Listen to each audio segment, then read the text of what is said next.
Several historically black colleges and universities, including Fisk and TSU. Those colleges rely on federal funding that both parties in Washington agree on. So why have lawmakers allowed the funding for those schools to expire? News Channel 5's Jason Lamb explains what's causing the holdup.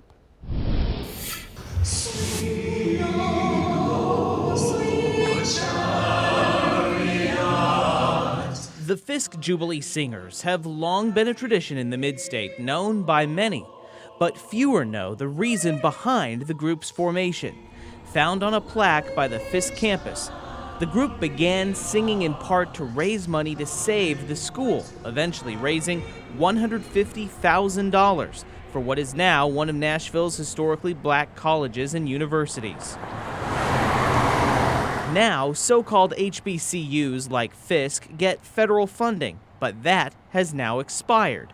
And even though both Democrats and Republicans in Washington have agreed on continued funding for HBCUs to the tune of more than $200 million, gridlock between two competing bills has that funding stalled.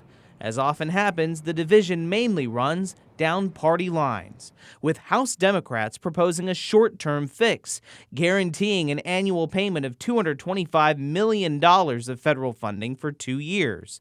But House Republicans are pushing a larger plan. It would include permanent funding for HBCUs, but it also contains other proposals, like simplifying the forms students fill out to get financial aid and increasing the number of students who qualify for Pell Grants. So far, though, both sides have dug in their heels with jobs and programs at risk starting next October, unless Congress eventually approves more funding.